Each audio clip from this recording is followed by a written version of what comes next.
Yeah.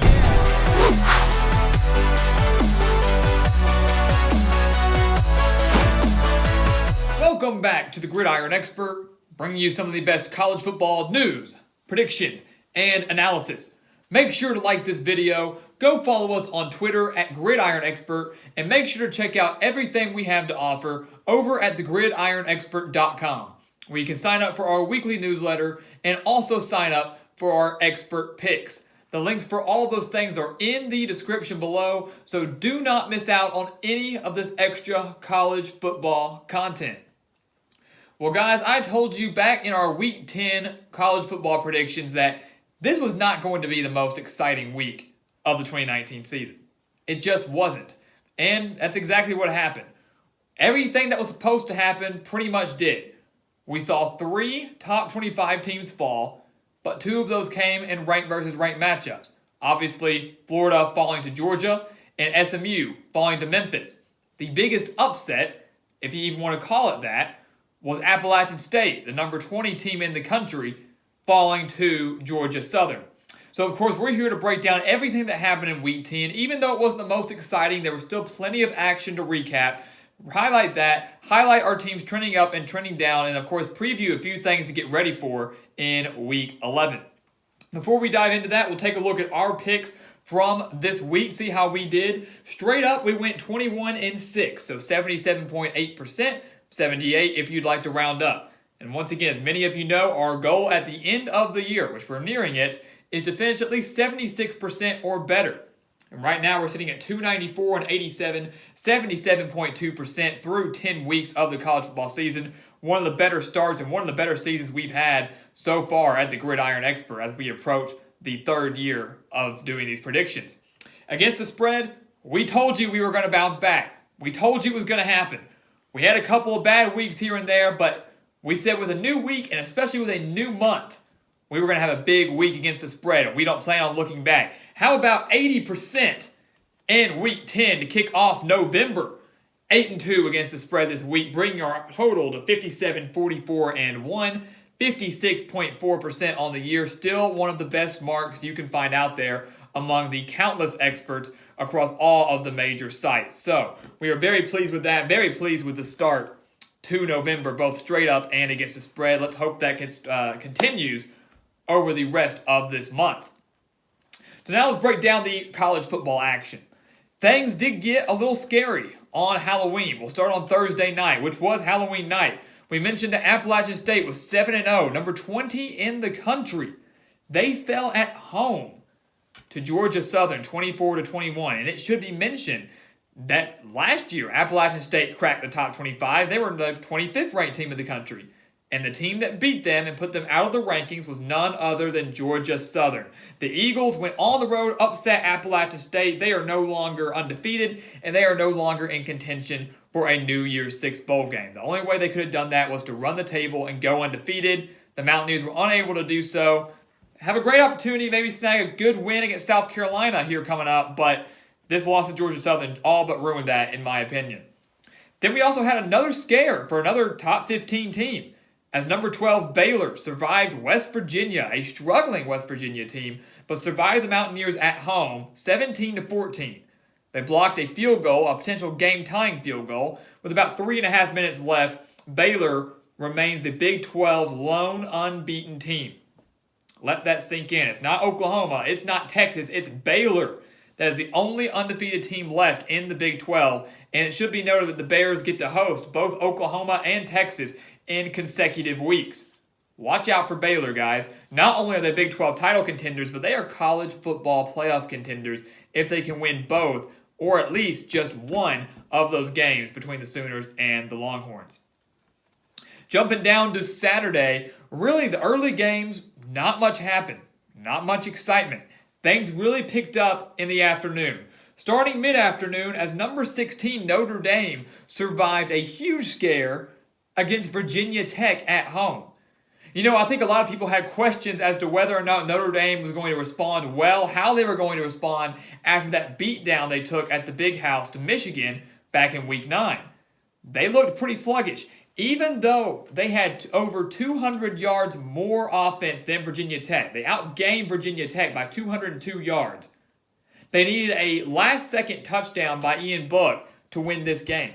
Ian Book had a game-winning rushing touchdown with just 30 seconds left to give the Fighting Irish a 21-20 victory over the Hokies in South Bend. I don't think many people saw that coming. I think many thought it could have been a letdown game for the Irish, but I don't think many thought that it was going to come down to the wire like that to the point where Notre Dame nearly lost. So something to watch out for as Notre Dame should be able to run through the rest of their schedule. Interesting game against Duke coming up next week. Still have to go on the road to face off against Stanford. Still have a trap game against Navy, who's looking very good. But Notre Dame still has the potential to finish 10-2 this season and be in contention for a New Year's Six bowl game. But they cannot do that if they continue to perform the way they did against Virginia Tech Saturday afternoon. And then, of course, probably the biggest game of Week 10, number 8 Georgia taking on number 6 Florida down in Jacksonville, the world's largest outdoor cocktail party, as we all know. And I changed my prediction on that and failed. I missed it. I expected a much better performance out of Florida. On me. The Bulldogs defeated the Gators 24-17, and honestly, I will say that score looked closer than the game really was. Florida is fortunate this game was as close as it was because they got a lot of red zone stops against the Bulldogs. They held them to field goals instead of touchdowns. Georgia was not able to convert in the red zone as much as they could have, but still escaped with the win. And Jake Fromm did a phenomenal job bouncing back. We kind of criticized him for the way he played against Kentucky. We criticized Georgia with the play calling. And they went out there on offense against Florida, which I have called and many have called one of the better defenses in the SEC, and made them look like a Sun Belt defense. Jake Fromm had 279 yards and 2 touchdowns, a phenomenal bounce-back game for him. Georgia had 119 rushing yards as a team, which doesn't sound great until you realize that Florida as a team only had 21 rushing yards.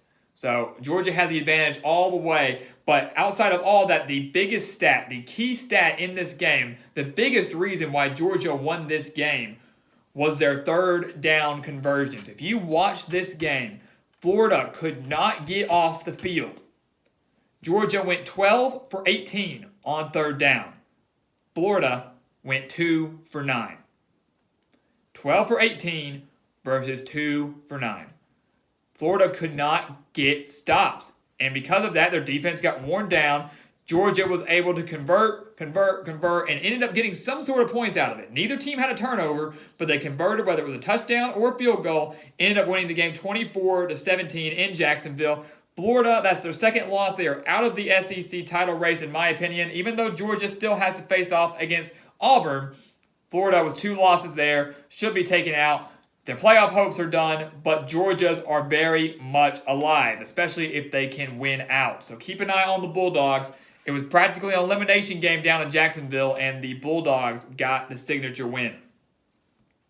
We mentioned that in our Week 10 predictions, there were 2 major trap games for 2 elite Pac-12 teams, as Utah, the 9th-ranked Utes, were traveling to Washington to take on the Huskies, and number 7 Oregon was traveling to the Coliseum to take on the USC Trojans. And we said that both of those could be scary upset games. You know, we've had 3 straight weeks where a top 10 team has fallen to an unranked opponent. Could the same have been said for Utah or Oregon? And the Utes and the Ducks said, no, we're not about that. We don't want to be upset. We don't want to continue the streak. We're going to take care of business. And after slow starts where both Utah and Oregon found themselves down by double digits, Utah responded and beat Washington 33-28, and Oregon responded and annihilated USC 56-24. So the best teams in the Pac-12 responded, did not get upset, did not fall prone to that potential trap game. Both of these squads, Pac-12 title hopes and college football playoff hopes, are very much alive and seem to be on track to meet up in the Pac-12 championship game, a game that could very well determine who might get in to the college football playoffs. So keep an eye on the Ducks in Utah, both taking care of business on the road against potential trap game opponents, but right now looking like key college football playoff contenders. And then, of course, we had College Game Day traveling to Memphis. If you watched that, what a phenomenal crowd they had down on Beale Street on Saturday morning. It was just truly unbelievable. Lee Corso, the headgear fake out, was going to pick Memphis, said, forget it, I'm going to SMU. He should have stuck with the Tigers. We did.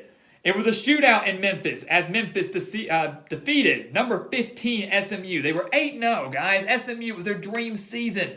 No one saw it coming. Nobody saw it coming from Sonny Dykes in his second year. But they were 8-0. They were lighting teams up left and right, but Memphis slowed them down. Kinda. They still allowed 48 points, but SMU did not have enough to shut down the Memphis offense. Memphis won 54-48. The two teams combined for 1,067 yards of offense, 806 of which came through the air from the passing game. Over 450 yards for Shane Buechele and SMU. Over 350 yards of passing for Brady White and Memphis. But once again, when we went back and looked at our Week 10 predictions, when we predicted this game, I said I like Memphis. I said I like them because they're at home. I like them because they have an offense that can keep up with SMU.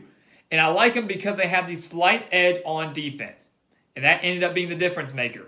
Memphis was able to get the stops they needed when they needed them. Memphis was able to get the big-time plays defensively when it mattered the most. SMU couldn't do that.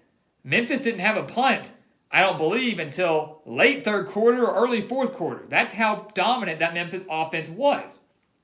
Even though SMU trailed by 22 points with 9 minutes left, they battled back and made it a game. Cut it to 6 with 2 minutes left. But were unable to get the onside. They were out of timeouts, and Memphis escaped with a signature win that Mike Norvell was wanting, that he needed. Sure, he's beaten some solid opponents, beaten some opponents out of the SEC, beaten quality American athletic opponents. But he's lost back-to-back American titles. He hasn't won a bowl game yet. I said that I didn't know if he would be able to get over the hump, but he did. He did. He got that signature win, and with that win, he has thrown the New Year's Six bowl race for a group of 5 teams into absolute chaos. Because SMU was number 15 in the country. They were undefeated. They were the front runners to make a New Year's Six bowl game. Their hopes are not over yet. One loss has certainly not done that for them, and a close loss to a good Memphis team does not ruin that for them. But they're not going to be in the front runners. They're not going to be the front runners anymore.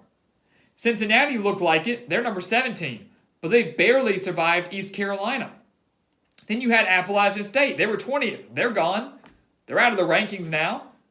Then you have Boise State, who just survived San Jose State by 10, a game that really was much closer than that score looked, 52-42.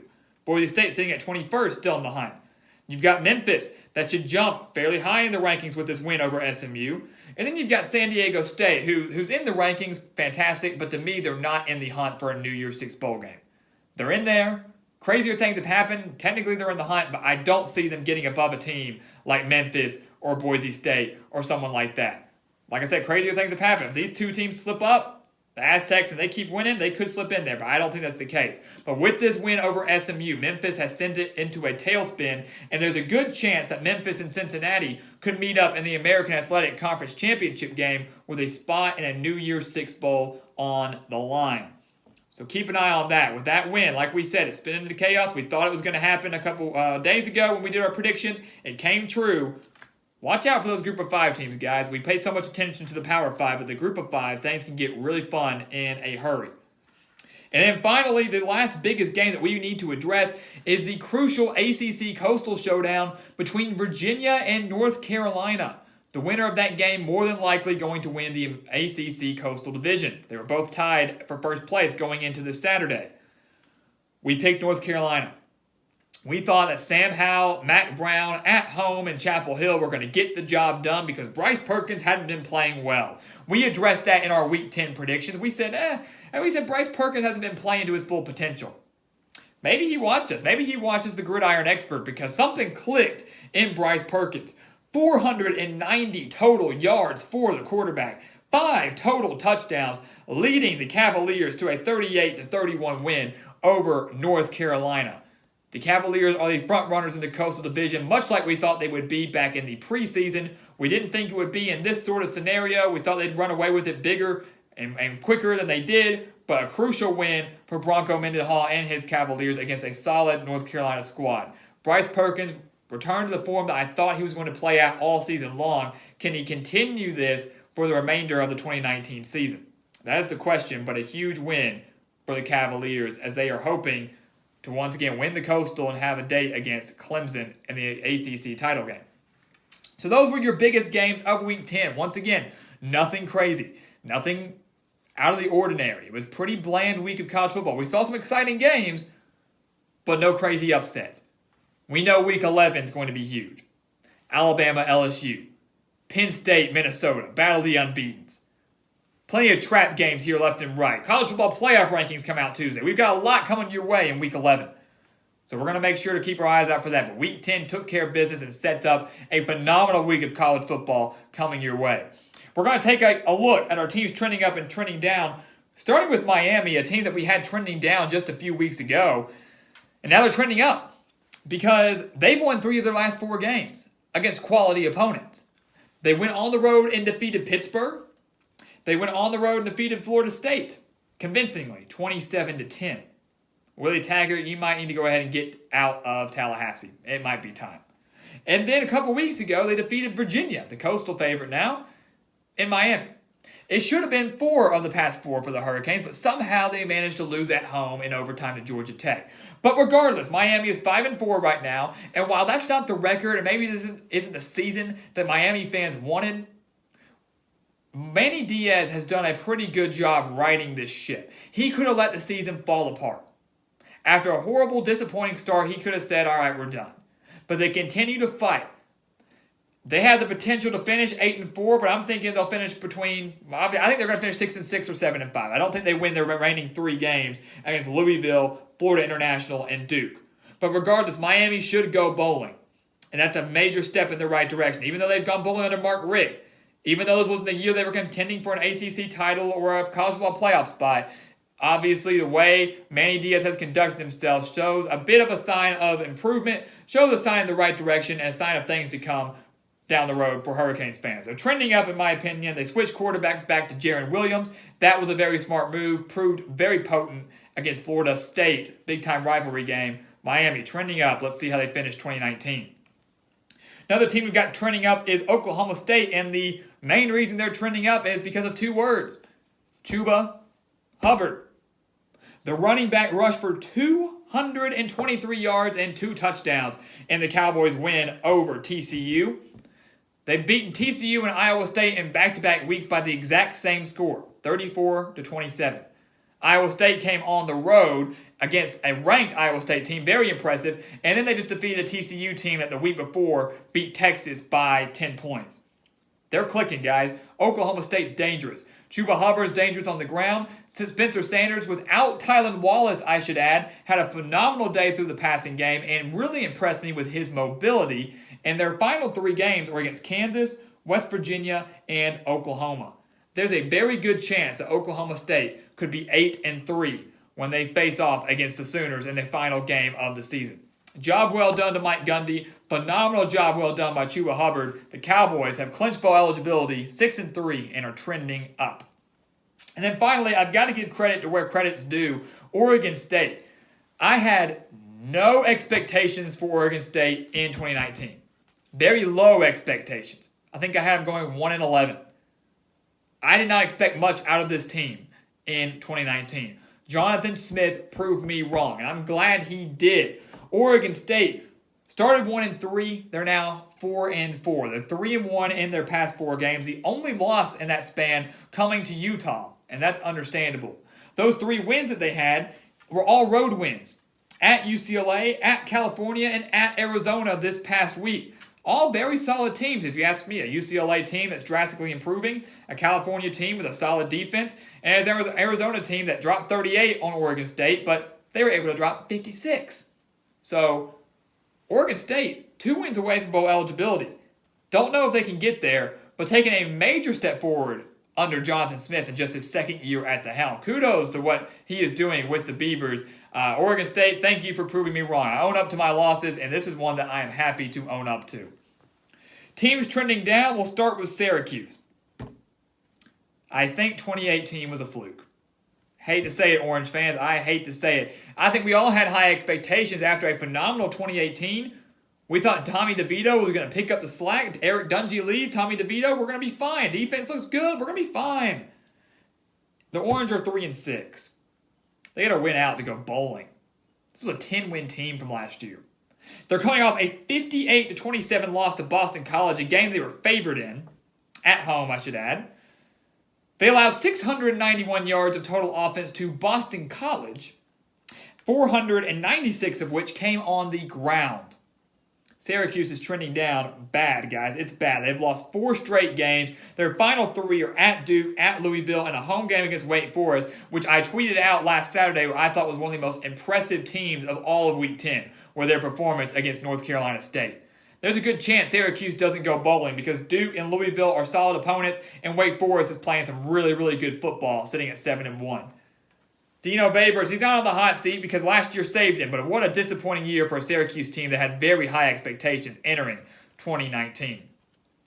We got Washington trending down. The same thing with Syracuse, had very high expectations, but it's just had a very disappointing 2019 campaign. The schedule was set up for so much success. They bring in Jacob Eason. I know they lose Myles Gaskin. I know they lose Jake Browning. I know they lose some defensive stars, but you got a great quarterback in Eason who's played well.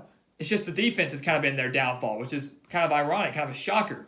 But the schedule was set up. They were hosting USC. They were hosting Oregon. They were hosting Utah. They're 1-2 in those games, blowing double-digit leads to Oregon and Utah in back-to-back games for the Huskies. They're at 5-4 right now. They're going bowling, but in a year that many thought they would win at least 9 games, maybe more, and compete for a Pac-12 title and maybe a college football playoff spot, it's a bad year for Washington fans. So Chris Peterson and his squad trending down. Rebuilding year, I guess you could say, after so much success the past few years. Maybe they'll pick it back up in 2020. And then finally we have Ole Miss. I got to give Matt Luke and the Rebels some credit here. They've been very competitive. But unfortunately in football, there are no moral victories. You can be competitive, that's great, but you got to get the wins. Ole Miss lost by 6 to Auburn. They lost by 7 to Texas A&M. 8 to California, and 5 to Memphis, but all of those were losses. The Rebels started 2-1, but they're 1-5 since then. So, they're 3-6. 3-6. They got to win out to go bowling, and it's not going to happen. They got New Mexico State coming up. That should be a win. But then they host LSU, and they go on the road to Mississippi State. A 4-8 or 5-7 season is more likely, probably the most probable thing to think about for Ole Miss to finish up 2019. I know that's disappointing because they were finally eligible to go bowling this year, kind of got that ban taken away from the Hugh Freeze era, but Matt Luke, their team's showing competitiveness, their team is showing potential. John Rice Plumlee doing phenomenal, great dual threat quarterback of the future, I think, for Ole Miss, just not getting the job done right now. Expect them to go bowling in 2020. But there you have it, guys, your Week 10 recap. Plenty of games to talk about. Plenty of stats to talk about. A phenomenal week for us across the board. We're extremely happy. I hope you guys are happy with it as well. But once again, like we said, Week 11 is the week. Week 11, so much college football to talk about. So many big games to talk about. And we're going to have it coming at you all week long here at the Gridiron Expert. Ranking analysis, our official ranking analysis. You're going to get our take on the rankings. We're going to rank all top 25 teams. We're going to break down the college football playoff rankings. We got Week 11 predictions. We're talking Alabama, LSU all week. We're talking Penn State, Minnesota. We got tons of content coming your way. Don't miss any of it right here at the Gridiron Expert. So guys, thank you for watching. Make sure to go follow us on Twitter at Gridiron Expert. Go follow us or go check out our official website, thegridironexpert.com. Sign up for the weekly newsletter. Sign up for the expert picks. Links for all those things are in the description below. And as always, thank you for watching. Please continue to like, comment, and subscribe. And we'll see you next time on the Gridiron Expert.